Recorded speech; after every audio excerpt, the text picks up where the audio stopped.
ये 7th class की social studies की बुक कॉस्मोस है।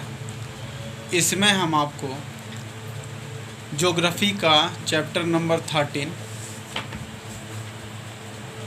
पढ़ाएंगे, जिसका नाम है इन्वायरमेंट एंड इट्स कंपोनेंट्स, यानी कि इन्वायरमेंट पर आपका पर्यावरण और इसके घटक किस प्रकार के होते हैं वो सब इसमें आपको बताया जाएगा।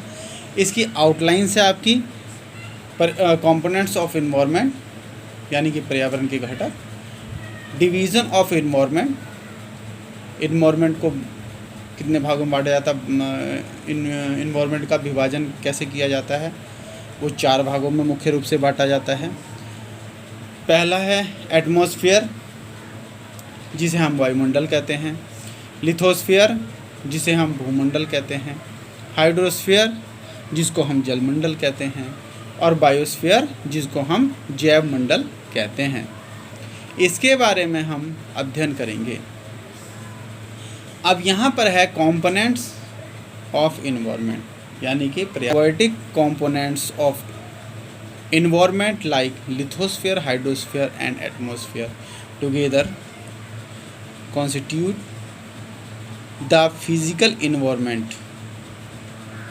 All continents and Iceland make up the lithosphere. Gases and water vapors in the air constitute the lithosphere, and ocean, sea, river, lake etc. इसमें ये बताया गया है कि पर्यावरण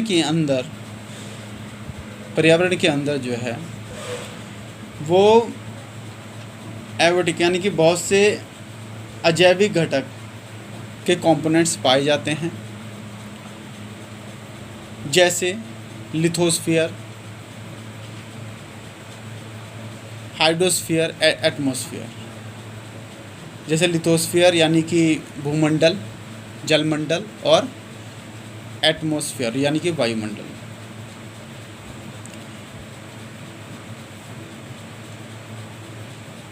उसके बाद यही है ऑल कॉन्टिनेंट्स, यानी कि दुनिया के सारे महाद्वीप। जो महाद्वीप यानी कि भूमि के बहुत बड़े भाग को महाद्वीप यानी कि कहते हैं कॉन्टिनेंट्स, और आइसलैंड जो द्वीप होते हैं, छोटे छोटे द्वीप होते हैं, वो सारे मिल करके लिथोस्फीयर यानी कि भूमंडल का निर्माण करते हैं।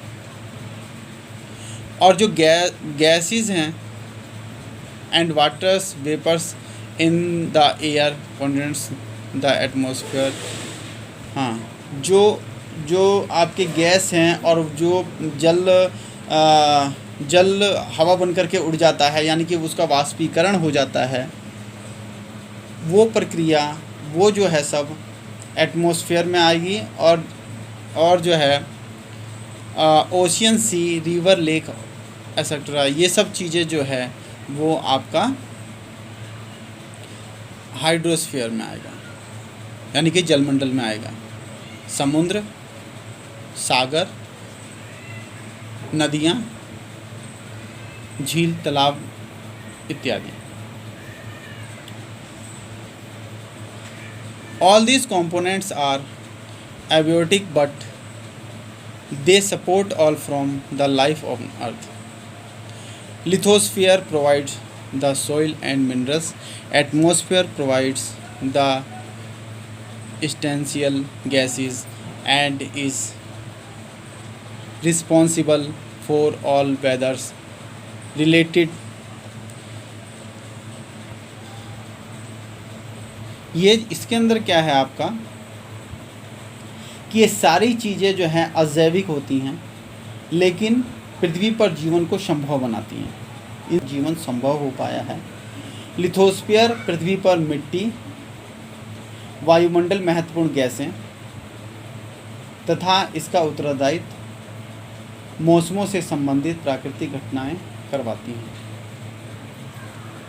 यह है ना आपका atmosphere provide the essential gases and the responsible of the weather related phenomena, and hydrosphere provide all water in earth।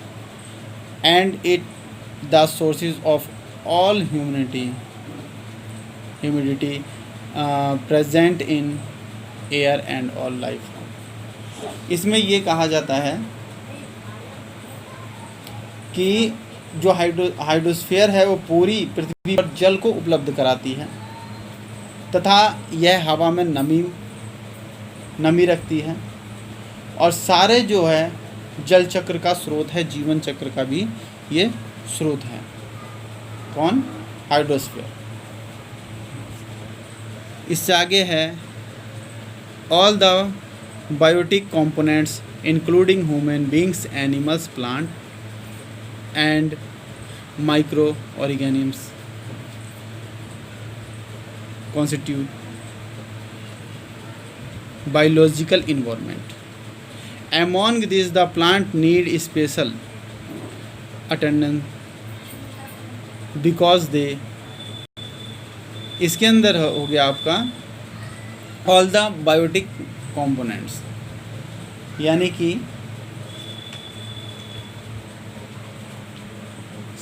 जैविक घटक, मनुष्य, ह्यूमन बींग्स, मनुष्य, जानवर, पेड़ पौधे और जीवाणु के जीवन चक्र में आते हैं।